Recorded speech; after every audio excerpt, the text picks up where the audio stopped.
الحمدللہ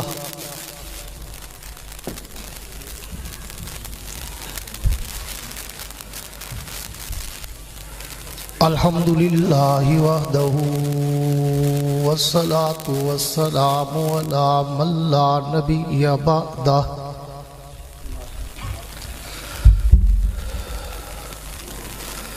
صاحب التاج والمعراج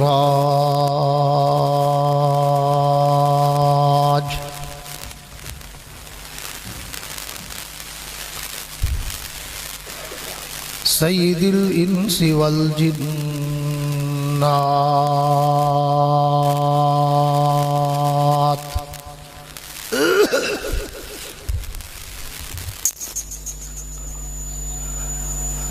محبوب رب الارض والسماوات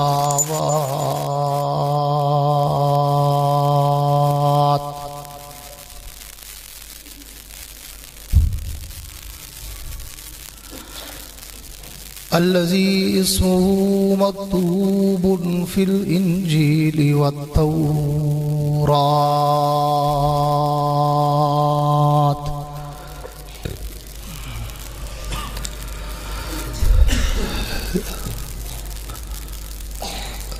أرسله الله تعالى بالحق بشيرا ونذيرا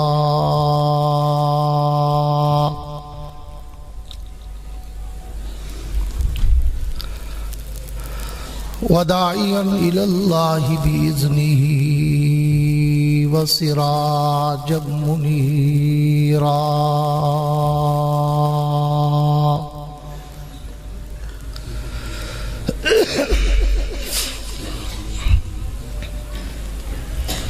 أعوذ بالله من الشيطان الرجيم بسم الله الرحمن الرحيم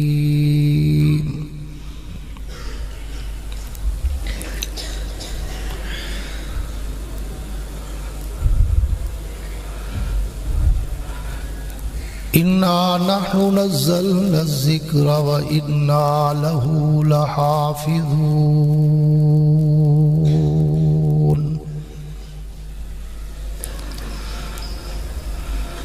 وفي مقام آخر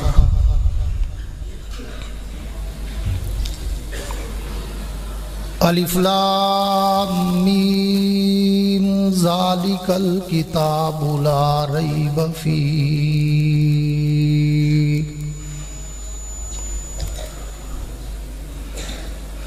ھدی للمتقین الذین یؤمنون بالغیب ویقیمون الصلاۃ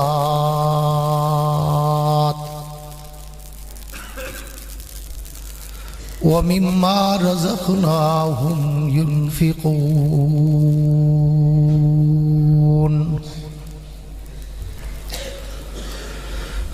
آمنت باللہ صدق اللہ العظیم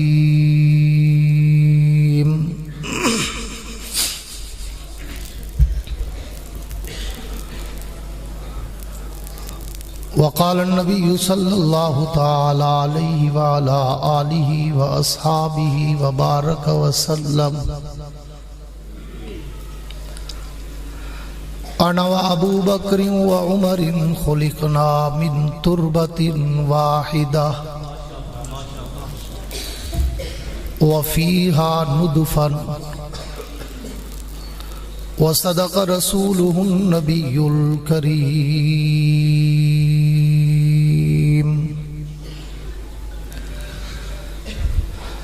ونحن على ذلك لمن الشاهدين والشاكرين والحمد لله رب العالمين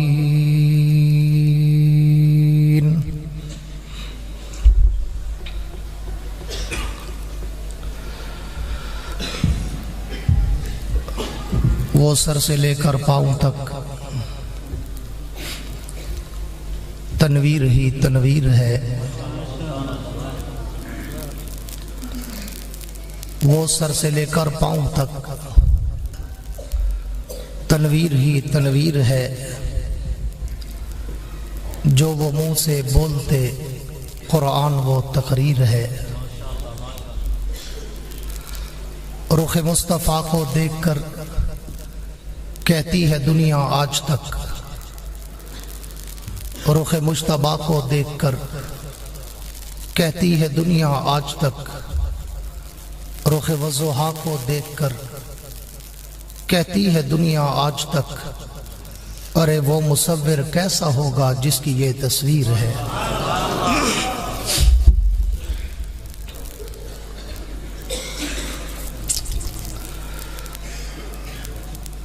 ہم نے ہر دور میں تقدیس رسالت کے لیے وقت کی تیز ہواؤں سے بغاوت کی ہے، توڑ کر سلسلہ سیاست کے فصوں کو ہم نے قرآن و شریعت سے محبت کی ہے۔ اصحاب پاک مصطفیٰ کو رب نے کیا جگر دیا،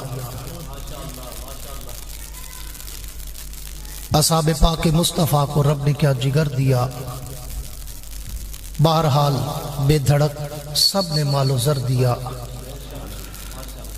کسی نے سلسلہ دیا کسی نے نصف گھر دیا، پر عائشہ کے باپ نے دیا تو اس قدر دیا، خدا کے نام کے سوا جو کچھ تھا لا کے دھر دیا۔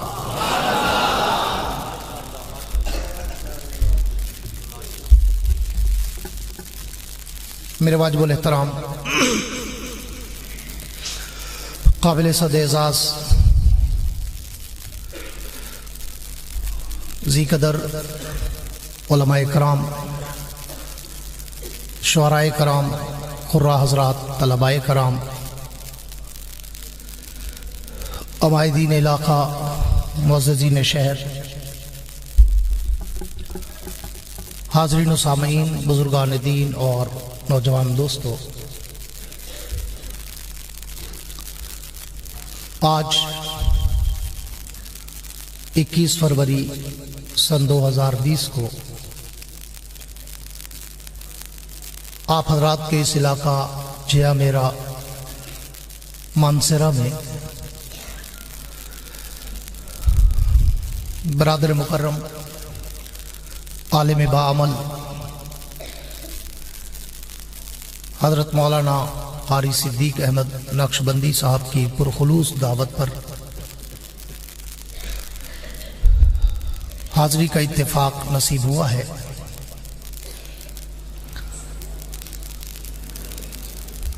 دعا ہے کہ رب العالمین اس ادارے کو، دنیا بھر کے تمام دینی اداروں کو صبح قیامت تک شاد و آباد رکھے۔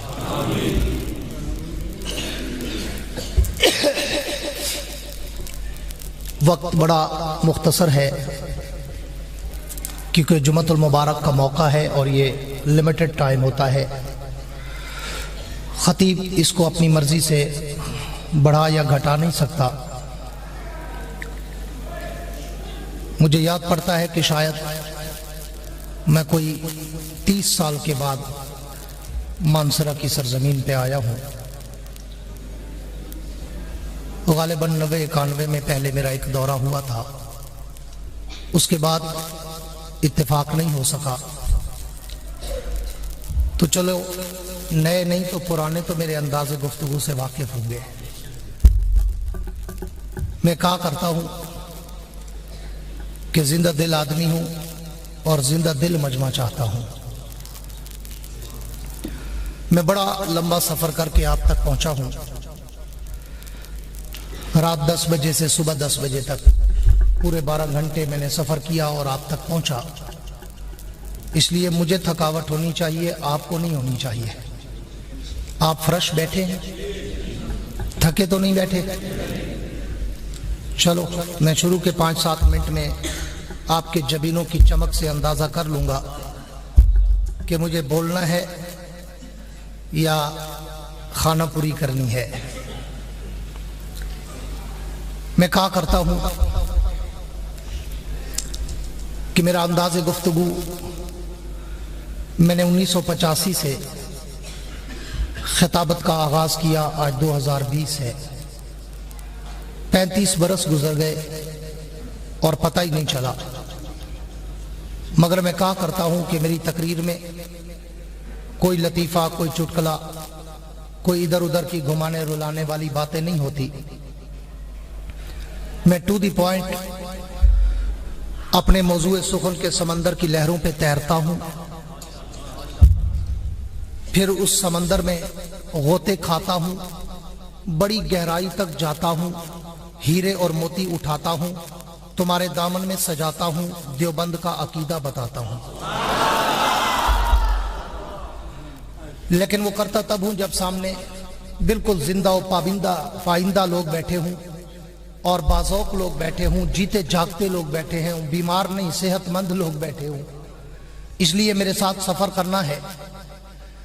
مجھے عنوان دیا گیا کہ میرا دل چاہتا تھا کہ میں صدیق اکبر کے سر کے تاج کی ہیروں کی چمک دکھاؤں، لیکن مجھے حکم ہوا ہے کہ ہمارا عنوان عظمت قرآن کا ہے، اس لیے عظمت قرآن پہ ہی بات ہو، تو میں نے کہا چلو سپیر رکھتا ہوں انشاءاللہ پھر کبھی۔ تو آج میں تمہیں قرآن کے سمندر کی لہروں پہ تیرانا چاہتا ہوں۔ میرے دوستو، جہاں تک بات ہے اللہ کی اس کتاب کی، تو یہ کتاب صرف کتاب نہیں بلکہ کتاب ہدا ہے۔ یہ صرف کتاب نہیں بلکہ کتاب شفا ہے۔ یہ صرف کتاب نہیں بلکہ کتاب رحمت ہے۔ یہ صرف کتاب نہیں بلکہ کتاب سعادت ہے۔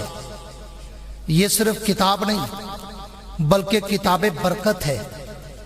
یہ صرف کتاب نہیں بلکہ کتاب سیرت ہے۔ یہ صرف کتاب نہیں بلکہ کتاب ثواب ہے۔ یہ صرف کتاب نہیں بلکہ کتاب انقلاب ہے۔ تو میں اس کتاب کا ذکر، یہ تو ایک بہت بڑا سمندر ہے جس کے لیے میں کہا کرتا ہوں، میں تو ایک طفل مکتب، ایک طالب علم، میری زبان میں تو اتنی طاقت و ہمت و سخت و قوت و جرت ہی نہیں کہ میں قرآن کے سمندر کے ہیروں کو جمع کر کے تمہارے دامن میں کما حقہ سجا سکوں۔ میں تو صرف اپنے ان اکابر علماء دیوبند کا عکس، علماء دیوبند کی پوری توجہ چاہوں گا۔ میں تو فقط اپنے اکابر علماء دیوبند کے مزاج کا عکس اور سیمپل پیش کرنا چاہتا ہوں کہ یہ کتاب اتنی بڑی مقدس کتاب ہے۔ پوری توجہ رہے، آواز کو نہیں بڑھانا بھائی۔ او مولانا یا شیخ ادھر دیکھ، بس بہت ہے، اتنا کافی ہے، حرص نہ کیا کرو، اندر والوں کو سمجھ آ جائے بہت ہے۔ پوری توجہ رہے کہ یہ کتاب اتنی بڑی لاجواب اور بے مثال کتاب ہے کہ جس کے لیے میں کہا کرتا ہوں کہ اس کتاب نے تو روئے زمین پر ایسے انقلاب برپا کیے کہ جب تک یہ کتاب روئے زمین پہ نہیں تھی تو روئے زمین پہ اندھیرا تھا۔ یہ کتاب آئی تو اندھیرے اجالے بن گئے۔ جب تک یہ کتاب نہیں تھی تو روئے زمین پہ ظلمتیں تھی۔ جب یہ کتاب آئی تو ظلمتیں نور میں بدل گئی۔ جب تک یہ کتاب نہیں تھی تو دنیا میں کفر تھا۔ جب یہ کتاب آئی تو اسلام کے ڈنکے بجنے لگ گئے۔ جب تک یہ کتاب نہیں تھی دنیا میں شرک تھا۔ یہ کتاب آئی تو اللہ کی توحید کے ڈنکے کعبے کی دہلیز پہ بجنا شروع ہو گئے۔ جب تک یہ کتاب نہیں تھی ابو بکر تب بھی تھا لیکن ابن ابی قحافہ تھا۔ جب یہ کتاب آئی تو ابو بکر صدیق اکبر بن گیا۔ جب تک یہ کتاب نہیں تھی عمر تب بھی تھا لیکن عمر ابن خطاب تھا۔ جب یہ کتاب آئی تو عمر فاروق اعظم بن گیا۔ جب تک یہ کتاب نہیں تھی عثمان تب بھی تھا لیکن عثمان ابن عفان تھا۔ جب یہ کتاب آئی تو عثمان ذی النورین بن کر جامع القرآن بن گیا۔ جب تک یہ کتاب نہیں تھی علی تب بھی تھا لیکن علی ابن ابی طالب تھا۔ جب یہ کتاب آئی تو علی اسد اللہ الغالب بن کر امام الاولیاء بن گئے۔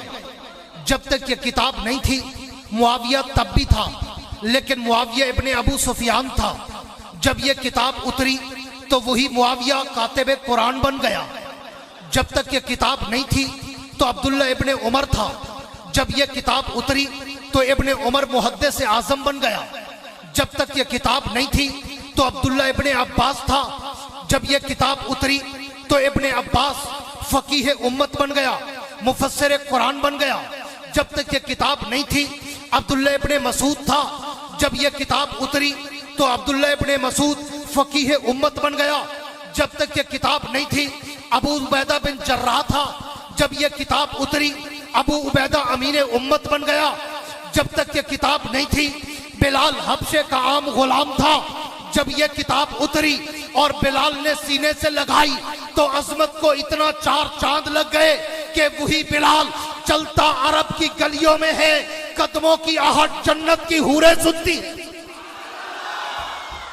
یہ وہ کتاب، پوری توجہ رہے، بڑا مختصر وقت ہے، آپ سٹیج پہ اٹھنے بیٹھنے میں مجھے ڈسٹرب نہ کریں، ایک جگہ بیٹھے رہے، میں نے چند منٹ ہی بولنا ہے پلیز، اس لیے پوری توجہ چاہتا ہوں، میں دل سے بولتا ہوں، دل میں اتارتا ہوں، آنکھوں میں آنکھیں ڈال کے بولتا ہوں، آنکھوں میں آنکھیں ڈال کے سننا چاہتا ہوں، اس لیے پوری توجہ میری طرف، پتہ ہی نہیں چلے گا میرا پونا گھنٹہ گزر جائے گا، پوری توجہ رہے، میں تاکہ موضوع سخن کو شروع کر سکوں۔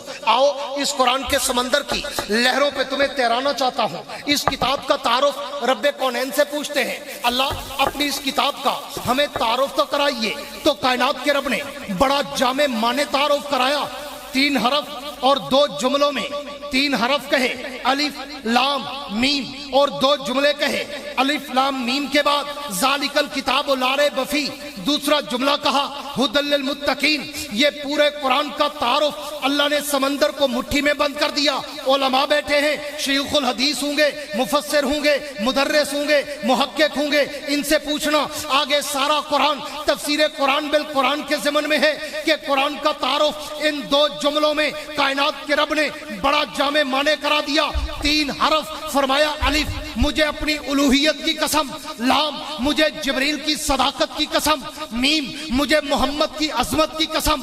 آؤ علامہ اقبال کے شکوہ جواب شکوہ کی طرز پر رب کونین کی دربار میں دستے سوال دراز کر کے پوچھتے ہیں، اللہ آپ نے یہ 3 قسمیں کیوں اٹھائی اور قسمیں اٹھانے کی ضرورت کیوں پڑی؟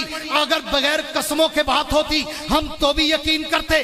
تو کائنات کے رب نے کہا میں نے بات بڑی قیمتی کرنی تھی، اس لیے میں نے قسم نہیں، میں نے قسمیں اٹھائی، میں نے آگے قرآن کی صداقت، قرآن کی حقانیت، قرآن کا معیار، قرآن کا استحقاق، قرآن کی حفاظت، قرآن کی عظمت، قرآن کی برکت، قرآن کی ہدایت میں نے تمہیں بتانی تھی۔ تو میں نے اس لیے خالی نہیں کہا کہ ذالک الکتاب لا ریب فیہ، بلکہ میں نے پہلے 3 قسمیں اٹھائی، الف میں اپنی، لام میں جبریل کی، میم میں محمد کی۔ اللہ یہ 3 قسمیں کیوں اٹھائی؟ فرمایا اس لیے کہ ہم تینوں کا تعلق قرآن سے ہے کہ میں بھیجنے والا رب کریم اور اس کو لانے والا جبریل امین اور اس کو لینے والا محمد کریم، تو میں بھیجنے والا تھا، میں نے اپنی قسم اٹھائی، جبریل لے کے آنے والا تھا، میں نے جبریل کی قسم اٹھائی، محمد پہ یہ اترنا تھا، میں نے محمد کی قسم اٹھائی۔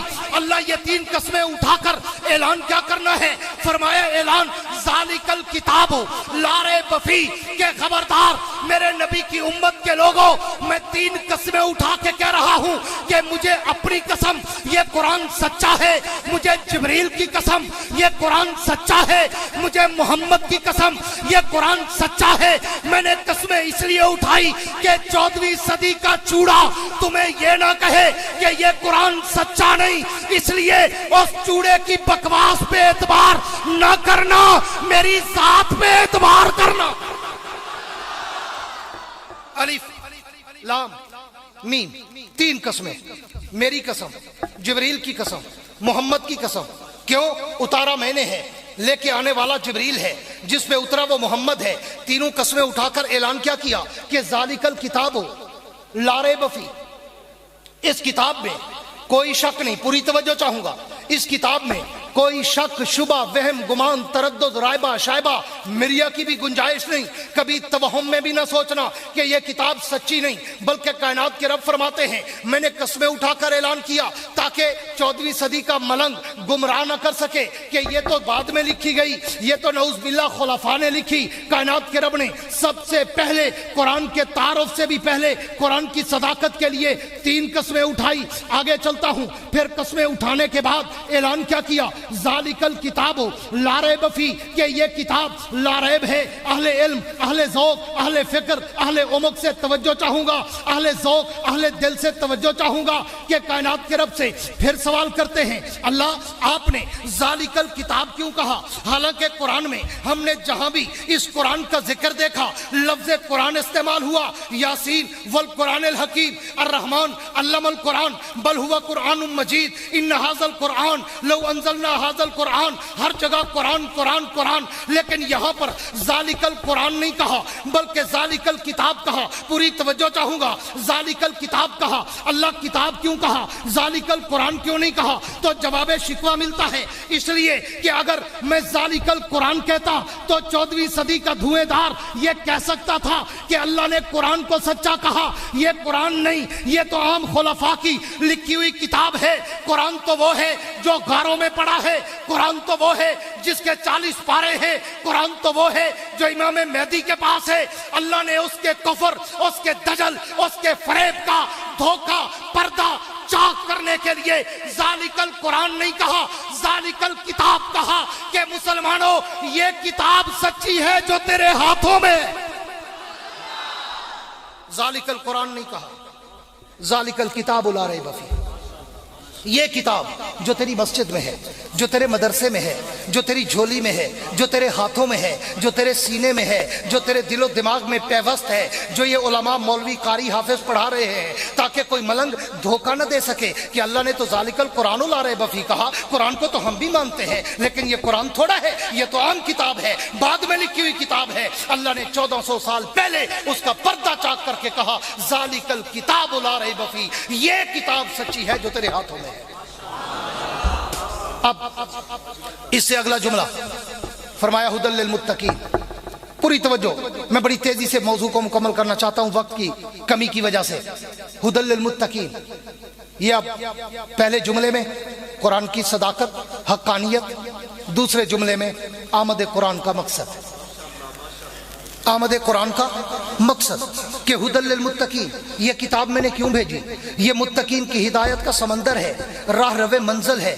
اب پوری توجہ، موضوع شروع کرنے چلا ہوں۔ اللہ پھر سوال کرتے ہیں، آپ نے تو بڑا مختصر تعارف کرایا 3 حرفوں میں 2 جملوں میں، لیکن ہمارا دل ابھی بھرا نہیں۔ اللہ ہمیں اس کتاب کا تھوڑا اور تعارف چاہیے، اللہ اس کتاب کے بارے میں ہمیں کچھ اور معلومات چاہیے، اللہ اس کتاب کا ہمیں تفصیلی تعارف اور پوری وضاحت چاہیے۔ اللہ اس کتاب کا نام کیا ہے، اللہ اس کتاب کا کام کیا ہے، اللہ اس کتاب کا شان کیا ہے، اللہ اس کتاب کا احترام کیا ہے، اللہ اس کتاب کا اکرام کیا ہے، اللہ اس کتاب کا پیغام کیا ہے، اللہ اس کتاب کی حفاظت کا انتظام کیا ہے، اللہ اس کتاب کو بھیجنے والے کا نام کیا ہے، اللہ اس کتاب کو لانے والے کا نام کیا ہے، اللہ اس کتاب کو لینے والے کا نام کیا ہے، اللہ یہ کتاب جس مہینے میں اتری وہ ماہ سیام کیا ہے، اللہ یہ کتاب جس رات میں نازل ہوئی اس رات کا شان کیا ہے، اللہ اس کتاب کا اصلی مقام کیا ہے، اللہ اس کتاب سے دوستی کریں تو اس کا انجام کیا ہے، اللہ اس کتاب کو پڑھے تو اس پر انعام کیا ہے۔ تو کائنات کے رب فرماتے ہیں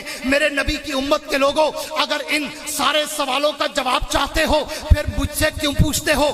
وضو کرو، میرے قرآن کو اٹھاؤ، اسے کھولو، اسے چومو، اس میں جھومو، اس میں گھومو، اس سے سوال و جواب کرو۔ تم آج سے لے کر صبح قیامت تک جس سوال کا بھی جواب مانگو گے میری کتاب تمہارے ہر سوال کا جواب تمہیں دے گی۔ تم روز ازل کا پوچھو قرآن بتائے گا، روز ابد کا پوچھو قرآن بتائے گا، عالم ارواح کا پوچھو قرآن بتائے گا، عالم دنیا کا پوچھو قرآن بتائے گا، عالم برزخ کا پوچھو قرآن بتائے گا، عالم محشر کا پوچھو قرآن بتائے گا، عالم جنت کا پوچھو قرآن بتائے گا، انبیاء کے ادوار پوچھو قرآن بتائے گا، تاریخ کے قصے پوچھو قرآن بتائے گا، تم لغت کا علم پوچھو قرآن بتائے گا، گرامر کا علم پوچھو قرآن بتائے گا، جغرافیہ کا علم پوچھو قرآن بتائے گا، ریاضی کا علم پوچھو قرآن بتائے گا، کواکب کا علم پوچھو قرآن بتائے گا، فلسفے کا علم پوچھو قرآن بتائے گا۔ تم جو بھی سوال کرو گے میری کتاب تمہارے ہر سوال کا جواب دیتی جائے گی۔ اب آؤ میں تمہیں قرآن کے دروازے پہ لے چلوں اور قرآن کے دروازے پہ دستک دے کر پوچھتے ہیں اللہ کی کتاب ہمیں اپنا تعارف تو کرا۔ تو وہ کتاب کہتی ہے پوچھ، کیا پوچھنا چاہتا ہے؟ میں نے پوچھا اے کتاب تیرا نام کیا ہے؟ تو بھی وہ خود جواب دیتی ہے میرا نام پوچھتے ہو؟ یاسین والقرآن الحکیم، میرا نام قرآن ہے، میں حکمت کا بہتا ہوا دریا ہوں۔ میرا نام پوچھتے ہو۔ الرحمن علم القرآن، میرا نام قرآن ہے، میں علم کا بہتا ہوا سمندر ہوں۔ اے کتاب تو یہ بتا کہ تیرا کام کیا ہے، تو بھی وہ خود جواب دیتی ہے میرا کام پوچھتے ہو، میرا کام یہ ہے کہ ھدی للمتقین، میں متقین کی ہدایت کا سمندر ہوں، جو بھی آتا ہے غوطہ کھاتا ہے پاک ہو جاتا ہے۔ تو بھی وہ خود جواب دیتی ہے میرا شان پوچھتے ہو، لو انزلنا ھذا القرآن علی جبل لرأیتہ خاشعا متصدعا من خشیۃ اللہ، میرا شان، میرا روب، میرا دبدبا، میرا جاہ و جلال یہ ہے کہ اگر رب مجھے پہاڑوں پہ اتار دیتا وہ بھی میری ہیبت سے ریزہ ریزہ ہو جاتے۔ اے کتاب تو یہ بتا کہ تیرا احترام کیا ہے، تو بھی وہ خود جواب دیتی ہے میرا احترام پوچھتے ہو، لا یمسہ الا المطہرون، خبردار مجھے کوئی پلید چوڑا نہ اٹھائے، مجھے اگر اٹھانا ہو پہلے پاک ہو کے آنا پھر مجھے اٹھانا۔ اے کتاب تو یہ بتا، پوری توجہ چاہوں گا، اے کتاب تو یہ بتا تیرا اکرام کیا ہے، تو بھی وہ خود جواب دیتی ہے میرا اکرام پوچھتے ہو، اذا قرئ القرآن فاستمعوا له وانصتوا لعلکم ترحمون، میرا اکرام یہ ہے کہ جب امام مجھے فاتحہ میں پڑھ رہا ہو نا پھر چپ کر کے ادب سے مجھے سنا کرو، اپنی نہ شروع کر دیا کرو۔ اے کتاب تو یہ بتا، پوری توجہ چاہوں گا، اے کتاب تو یہ بتا کہ تیرا اصلی مقام کیا ہے، تو بھی وہ خود جواب دیتی ہے میرا اصلی مقام پوچھتے ہو، بل ہوا قرآن مجید فی لوح محفوظ، میرا مقام یہ ہے کہ میں لوح محفوظ پہ نقش رہتی ہوں۔ اے کتاب تو یہ بتا تیرا کائنات کے لیے میسج اور پیغام کیا ہے، تو بھی وہ خود جواب دیتی ہے میرا پیغام پوچھتے ہو، جاؤ دنیا کو بتا دو انا ھذا القرآن یہدی للتی ہی اقوم، کہ میں ہی وہ کتاب مبین، میں ہی وہ کتاب ہدا، میں ہی وہ کتاب شفا، میں ہی وہ کتاب برکت، میں ہی وہ کتاب رحمت، میں ہی وہ کتاب راحت، میں ہی وہ کتاب عصمت، میں ہی وہ کتاب ہدایت ہوں، جو مجھے سینے سے لگاتا ہے میں اسے گھٹا ٹوپ اندھیروں سے اٹھا کر اوجے سریا کی بلندیوں پہ چڑھا دیتی ہوں۔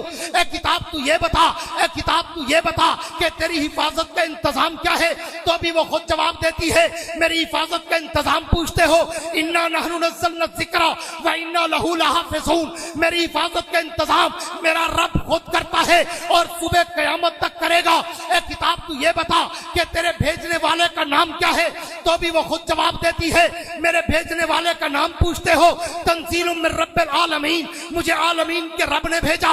اے کتاب تو یہ بتا تیرے لانے والے کا نام کیا ہے، تو بھی وہ خود جواب دیتی ہے تنزیل، خود جواب دیتی ہے نزل بالروح الامین، مجھے فرشتوں کا سردار جبریل امین لے کے اترا ہے۔ اے کتاب تو یہ بتا تجھے لینے والے کا نام کیا ہے، تو بھی وہ خود جواب دیتی ہے نزل علی محمد، میں محمد مصطفیٰ پہ نازل ہوئی ہوں۔ اے کتاب تو یہ بتا تو جس مہینے میں آئی وہ ماہ سیام کیا ہے، تو بھی وہ خود جواب دیتی ہے شہر رمضان الذی انزل فیہ القرآن۔ اے کتاب تو یہ بتا تو جس رات میں آئی اس رات کا شان کیا ہے، تو بھی وہ خود جواب دیتی ہے اس رات کا شان پوچھتے ہو، لیلۃ القدر خیر من الف شہر، وہ ایک رات 1000 مہینوں سے زیادہ بہتر ہے۔ اے کتاب تو یہ بتا اگر تجھ سے دوستی کرے تو اس کا انجام کیا ہے، تو بھی وہ خود جواب دیتی ہے میرے سے دوستی کرو گے تو اولئک علی ھدی من ربہم واولئک ھم المفلحون، جو مجھ سے دوستی کرے گا میں اس کی دنیا بھی بنا دوں گی اس کی عقبہ بھی بنا دوں گی۔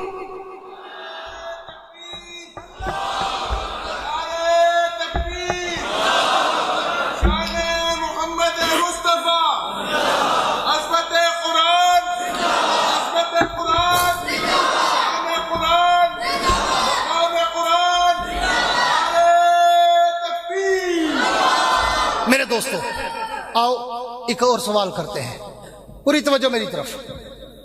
اے کتاب تو یہ بتا اگر تجھے پڑھے تو اس پر انعام کیا ہے، اگر تجھے پڑھے تو اس پر انعام کیا ہے، تو بھی وہ خود جواب دیتی ہے میرا انعام پوچھتے ہو، میرے پڑھنے کا انعام پوچھتے ہو، مجھے پڑھو ثواب، مجھے پڑھاؤ ثواب، مجھے سنو ثواب، مجھے سناؤ ثواب، میری محفل میں جا کے بیٹھ جاؤ ثواب، میرے پڑھنے والے عالم سے ہاتھ ملاؤ ثواب، میرے پڑھنے والے بچے کے سر پہ ہاتھ رکھ دو ثواب، میرے پڑھے ہوئے عالم کو اچھی نگاہ سے محبت کی نظر سے دیکھو ثواب، میرے پڑھنے کا ثواب پوچھتے ہو، میں تو سرتا پا ثواب ہی ثواب ہوں، میرا ثواب پوچھتے ہو، مجھے اگر پوری توجہ مجھے اگر بن دیکھے پڑھو، بن چھوئے پڑھو، بن اٹھائے پڑھو، بغیر وضو کے پڑھو، چلتے پھرتے تمہیں چند صورتیں یاد ہیں، اور تم بغیر وضو کے پڑھ رہے ہو، مجھے دیکھے بغیر، مجھے چھوئے بغیر، مجھے اٹھائے بغیر اگر پڑھو گے، میں 1 حرف کے بدلے میں 10 نیکیاں دلواتی ہوں، 10 گناہ معاف کراتی ہوں، 10 درجے بلند کراتی ہوں۔ اگر وضو کر کے مجھے ہاتھوں میں اٹھا کر مجھے دیکھ کر پڑھو گے، میں 1 حرف کے بدلے میں 25 نیکیاں دلواتی ہوں، 25 گناہ معاف کراتی ہوں، 25 درجے بلند کراتی ہوں۔ اگر مجھے نفل نماز میں پڑھو گے، میں 1 حرف کے بدلے میں 50 نیکیاں دلواتی ہوں، 50 گناہ معاف کراتی ہوں، 50 درجے بلند کراتی ہوں۔ اگر مجھے فرض نماز میں پڑھو گے، میں 1 حرف کے بدلے میں 100 نیکیاں دلواتی ہوں، 100 گناہ معاف کراتی ہوں، 100 درجے بلند کراتی ہوں۔ اگر مجھے رمضان کے مہینے میں پڑھو گے، میں 1 حرف کے بدلے میں 7000 نیکیاں دلواتی ہوں، 7000 گناہ معاف کراتی ہوں، 7000 درجے بلند کراتی ہوں۔ اگر مجھے اللہ کے گھر کعبے میں بیٹھ کر پڑھو گے، میں 1 حرف کے بدلے میں 1,00,000 نیکیاں دلواتی ہوں، 1,00,000 گناہ معاف کراتی ہوں، 1,00,000 درجے بلند کراتی ہوں۔ اگر تم مجھے کعبے میں بیٹھ کر رمضان کے مہینے میں پڑھو گے، میں 1 حرف کے بدلے میں 70,00,000 نیکیاں دلواتی ہوں، 70,00,000 گناہ معاف کراتی ہوں، 70,00,000 درجے بلند کراتی ہوں۔ اگر مجھے دیکھ کر پڑھو گے، میں ناظرہ خاں کہلواتی ہوں۔ اگر مجھے یاد کر لو گے، ماں باپ سمیت جنت کے تاج پہنواتی ہوں۔ اگر اچھی آواز سے پڑھ لو گے، قاری قرآن کے لقب دلواتی ہوں۔ اگر میرا معنی اور مفہوم سمجھ لو گے، عالم دین کی دستار بندواتی ہوں۔ اگر میری گہرائی میں اتر جاؤ گے، مفسر قرآن کا تاج پہناتی ہوں۔ اگر مجھ پر عمل کرو گے، میں جہنم سے آزاد کر کے جنت کا مالک بنا دیتی ہوں۔ وہ کتاب، اس کتاب کے بارے میں آپ کو کہاں تک لے جاؤں کہ وہ تو ہے ہی کتاب لاجواب، وہ تو ہے ہی کتاب انقلاب۔ اس کتاب نے تو روئے زمین پر ایسے انقلاب برپا کیے، ایسے انقلاب برپا کیے کہ میں اس داستان میں جاؤں، ایک دن کیا 1 عمر بیت جائے مگر میں قرآن کے سمندر کے ہیروں کو اختتام پذیر نہ کر سکوں۔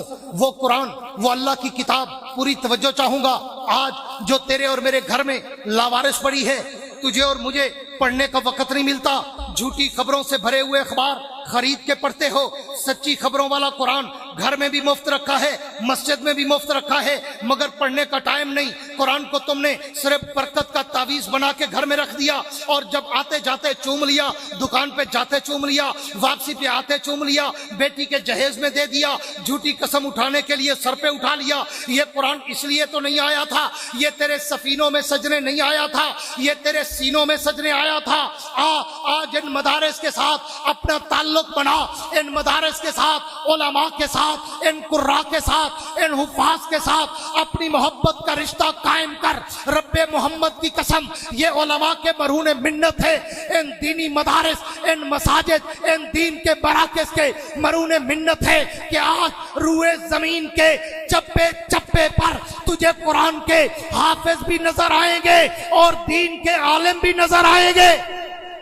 نعرہ تکبیر۔ یہ اس کتاب کے یہ کتاب ان مدارس میں پڑھائی جاتی ہے، اور میں کہا کرتا ہوں کہ یہ کتاب اتنی بڑی شان والی، لوگ آج کل بیچارے بڑا مولویوں پہ تبرہ بازی کرتے ہیں، مولویوں پہ جیلس پن کا اظہار کرتے ہیں۔ تھوڑا سا کسی مولوی نے کوئی سفید کپڑے کیا پہن لیے، ان کو تو موت آ جاتی ہے۔ ہاں کہ مولوی 10,000 تنخواہ اور کپڑے اس کے اچھے ہیں۔ اللہ سے برکت مانگا کر، دولت نہ مانگا کر۔ اللہ نے ہمیں دولت نہیں دی ہے، برکت بڑی دی ہے، اس لیے جلا بھنا نہ کر۔ علماء کا احترام کیا کر، اللہ جمیل یحب الجمال۔ علماء اس لیے صاف ستھرے رہتے ہیں کہ وہ خود خوبصورت ہے اور خوبصورتی کو پسند کرتا ہے، اس لیے ہم جمال میں رہتے ہیں، کمال میں رہتے ہیں۔ اس لیے میں کہتا ہوں، امام غزالی کو پڑھ، احیاء العلوم فی الدین میں امام غزالی نے لکھا ہے باب فضائل علم میں کہ عالم معاشر کے دن اللہ جبریل سے کہیں گے، جبریل جی رب جلیل، جاؤ جا کے علماء کو اکٹھا کرو، اعلان کرو، منادی کرو، این العلماء، این الائمہ، این الحفاظ، این المؤذنون۔ جاؤ جا کے آواز دو کہ دین کے عالم کہاں، مسجدوں کے امام کہاں، قرآن کے حافظ اور قاری کہاں، مسجدوں کے مؤذن کہاں۔ جبریل ندا دیں گے، سارے ایک جگہ جمع ہو جائیں گے۔ جبریل عرض کریں گے اللہ، علماء، حفاظ، قراء، ائمہ، مؤذن سب جمع ہو گئے، کیا کرنا ہے؟ اللہ فرمائیں گے ساری دنیا کو عرق میں غرق رہنے دو، ان کو بلاؤ، موتیوں کے ممبروں پر میری رحمت کے سائے کے نیچے بٹھا دو۔ علماء حق علماء دیوبند، علماء حق علماء دیوبند، شان علماء دیوبند، نعرہ تکبیر۔ اور بہت سارے لوگ آئے جنہوں نے اس قرآن کو مٹانے کے لیے تگ و دو کی، مگر میں خراج عقیدت کا سلام کرتا ہوں ان بوریا نشین علماء حفاظ قرا کو کہ جنہوں نے تن من دھن کی بازی لگا کر آج تک قرآن کو زندہ باد رکھا ہوا ہے اور صبح قیامت تک زندہ باد رکھیں گے۔ کہہ دو انشاءاللہ۔ ایک وہ بھی دور تھا جب وائسرائے برطانیہ نے ایسٹ انڈیا کمپنی کے نام پر بر صغیر پہ قبضہ کیا، تو پھر ریسرچ کی کہ مسلمانوں کے دلوں سے اسلام کی، علماء کی، دین کی محبت کو کیسے نکالا جائے۔ تو بڑی ریسرچ کے بعد فیصلہ آیا کہ ان کی جو نرسری ہے نا، جو محبت کا بیج ہے نا، جو ابتدا ہے نا، وہ قرآن ہے۔ قرآن کو مٹا دو، سب کچھ خود بخود مٹ جائے گا۔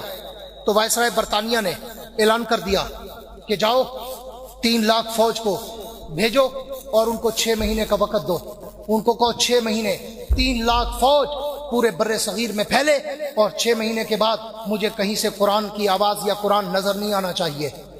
3 لاکھ فوج نکلی، 6 مہینے لگائے، پورے بر صغیر میں گھومے، جہاں قرآن نظر آیا، گھر میں، مسجد میں، مدرسے میں، مکتب میں، لائبریری میں، میوزیم میں، اسکول میں، کالج میں، یونیورسٹی میں، اکیڈمی میں، جہاں بھی نظر آیا، گتوں پہ لکھا ہوا، ہڈیوں پہ لکھا ہوا، پتوں پہ لکھا ہوا، درختوں پہ لکھا ہوا، تختیوں پہ لکھا ہوا، جہاں نظر آیا مٹاتے گئے، جلاتے گئے۔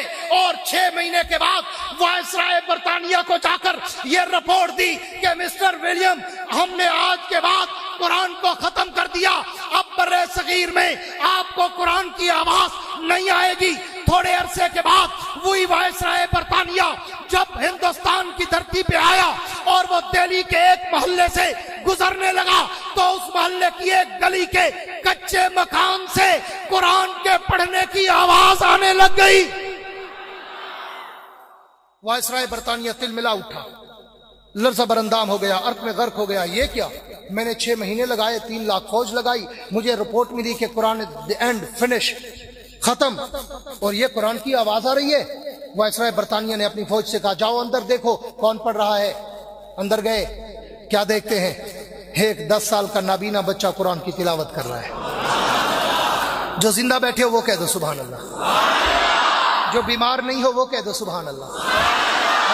ایک 10 سال کا نابینا بچہ وہ قرآن کی تلاوت کر رہا ہے۔ اس وقت کا فوج کا کمانڈر ان چیف آیا اور اس نے آ کر وائسرائے کے سامنے ہاتھ باندھ کے سرنڈر کیا اور شکست تسلیم کی۔ اس نے کہا مسٹر وائسرائے، ہم اس قرآن کو ختم نہیں کر سکتے، ممکن ہی نہیں۔ اس نے کہا وائے، کیوں، ریزن، وجہ کیا ہے، کیوں نہیں ختم کر سکتے؟ اس نے یہی ریزن جو میں آج آپ کی نظر کرنے چلا ہوں۔ اس نے کہا وائسرائے، ہم نے پورے بر صغیر کا چکر لگایا، ہمیں قرآن جہاں نظر آیا اور جہاں گتے میں، تختی پہ، پتے پہ، ہڈی پہ، ورق پہ، کپڑے پہ، جہاں جہاں نظر آیا ہم نے اٹھایا اور اس کو جلا کے راکھ کر دیا۔ لیکن ہم لکھا ہوا قرآن مٹا سکتے ہیں، مگر ان مولویوں کا کیا کریں؟ انہوں نے تو نابینا بچوں کے سینوں میں قرآن چھپا دیا ہے، وہاں سے کیسے اٹھا کے، وہاں سے کیسے اٹھا کے چلائیں؟ تو یہ ان علماء کی مرہون منت ہے۔ ان علماء کے ساتھ جو تعاون کرتے ہو نا، اس کو اپنے لیے سعادت سمجھا کرو۔ یہ قرآن دنیا میں بھی ہمارے لیے ہدایت کا ذریعہ ہے، قیامت کے دن بھی انشاءاللہ ہمارے لیے جنت کا ذریعہ ہوگا۔ کہہ دو انشاءاللہ، ہوگا یا نہیں ہوگا؟ اور میں کہا کرتا ہوں، یہ عنوان بڑا لمبا تھا مگر وقت بڑا مختصر ہے، میں اس لیے اس میں وائنڈ اپ کرنے چلا ہوں کہ آج دنیا نے بڑی ترقی کر لی، وائرلیس بنا لیے، نیٹ بنا لیا، موبائل فون بنا لیے، ہاں دریاؤں پہ پل بنا لیے، ہوائی جہاز بنا لیے، پوری توجہ چاہوں گا، سب کچھ بنا لیا، اور کہتے کیا ہے کہ جی اسلام نے کیا ترقی کی ہے، مسلمانوں نے کیا ترقی کی ہے، ہم نے تو جی، انگریز نے تو جی، یہود و نصارہ نے تو جی اتنا ترقی کر لی کہ انہوں نے تو جناب سمندروں پہ اور دریاؤں پہ پل بنا دیے، ہاں انہوں نے تو وائرلیس ایجاد کر دیے، کمپیوٹر ایجاد کر دیے، موبائل فون ایجاد کر دیے، ہوا میں اڑنے والے، انہوں نے تو ہوا میں اڑنے والے ہوائی جہاز ایجاد کر دیے۔ میں انہیں کہا کرتا ہوں، صرف یہاں نہیں، میں یورپ جب جاتا ہوں تو لندن میں، پورے یورپ کی کنٹریز میں، کینیڈا اور افریقہ اور عرب و عجم میں، پوری دنیا میں میں یہود و نصارہ کو مخاطب ہو کر کہتا ہوں کہ یہودیوں، نصرانیوں، تم اپنے اس سائنسی ایجادات پر اتراتے ہو، ہم نے تو 1400 سال پہلے تمہارے منہ پہ جوتا مار دیا تھا۔ اس سے زیادہ ترقی اسلام نے اس دور میں دکھائی جس دور کو تم پتھر کا زمانہ کہتے ہو۔ تم نے آج دریاؤں پہ پل بنائے، تمہیں پل کے لیے مٹیریل کی ضرورت پڑی، انجینئر کی ضرورت پڑی، لوہے کی ضرورت پڑی، سیمنٹ کی ضرورت پڑی، بجری اور پتھر کی ضرورت پڑی۔ میں تجھے نبی کے صحابہ کا دور دکھاؤں، انہیں چلنے کے لیے، دریا عبور کرنے کے لیے کسی پل بنانے کی ضرورت نہیں پڑی۔ بسم اللہ لا یضر پڑھا اور دریا میں قدم رکھ دیے، اللہ نے پاؤں کے نیچے پل بنا دیے۔ تو آج ترقی کر رہا ہے؟ میرے نبی کے صحابہ کے جوتوں کا صدقہ یہ سب کچھ 1400 سال پہلے ہو چکا ہے۔ آج یہ دنیا موبائل فون بنا کے بڑا اتراتی ہے، وہ جی ہم نے تو موبائل ایجاد کر دیا، مسلمانوں تم نے تو سوئی نہیں بنائی۔ لعنت ہو تمہارے چہروں پر کفار یہود و نصارہ، تم ہمیں تانا دیتے ہو ہم نے موبائل بنا دیا۔ ایسی کی تیسی تیرے موبائل کی، تیرا موبائل بڑی چیزوں کا محتاج ہے، پوری توجہ رہے، تیرا موبائل بڑی چیزوں کا محتاج ہے۔ موبائل کے لیے اگر بات کرنی ہو تو 2 موبائلوں کی ضرورت ہے، ایک بات کرنے والے کے پاس، ایک بات سننے والے کے پاس۔ دونوں موبائلوں میں پھر بیٹری کی ضرورت ہے، پھر دونوں بیٹریوں کو چارجنگ کی ضرورت ہے، پھر 2 میں سے ایک موبائل میں کم از کم بیلنس کی ضرورت ہے، پھر دونوں موبائلوں کے سپیکر بھی ٹھیک ہونے چاہیے، پھر دونوں موبائلوں کا ٹچ سسٹم بھی ٹھیک ہونا چاہیے۔ 100 اللے تللے ملا کر اگر تم نے یہاں کی بات وہاں پہنچا دی، تم اتراتے ہو اور مسلمانوں سے مقابلے کی سوچتے ہو، تو تمہارے منہ پر یہ تمہارا مقابلہ ہم سے بنتا ہی نہیں۔ تم تو محتاج ہو 2 موبائلوں کے، 2 بیٹریوں کے، اس کے چارجر کے، اس کے بیلنس کے۔ میں تمہیں نبی کے صحابہ کی ترقی دکھاؤں۔ عمر بیٹھا ممبر پہ ہے اور ممبر پہ بیٹھ کر عمر بن خطاب نے یا ساریت الجبل کا جملہ کہا۔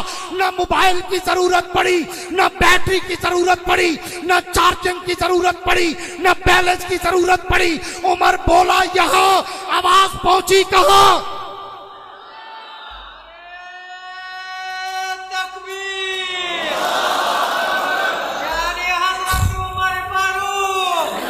صحابہ نے یہ ترقی کی۔ آج یہ کہتے ہیں کہ جناب ہم نے فائر بریگیڈ بنا لی ہے، ہم نے آگ بجھانے والی گیس بنا لی۔ وہ آپ نے دیکھا ہوگا نا پٹرول پمپوں پہ وہ سرخ ڈبے لگے ہوئے ہوتے ہیں گیس والے کہ جی یہ لگاؤ آگ ختم، آگ ختم۔ میں کہتا ہوں کیا تمہاری ترقی ہے؟ آؤ میں تمہیں 1400 سال پہلے صحابہ کی ترقی دکھاؤں۔ ہاں، غار سے آگ نکلی، عمر بن خطاب سے کہا گیا مدینے کی طرف آگ آ رہی ہے۔ عمر نے کہا میں کیا کروں؟ انہوں نے کہا جی کچھ سوچیں۔ عمر نے کہا اچھا یہ لو میری چادر، میری ردا لے جاؤ اور اس آگ کے سامنے جا کے کھڑی کر دو اور اس آگ کو کہو جرت ہے مدینے کو جلانے کی، پہلے عمر کی چادر تو جلا کے دکھا۔ پہلے عمر کی چادر تو جلا کے دکھا۔ تاریخ آج بھی سونے کے پانی سے لکھتی ہے، جب فاروق اعظم کی چادر اس آگ کے سامنے کھڑی کی گئی تو آگ جس غار سے آئی تھی اسی غار میں واپس چلی گئی۔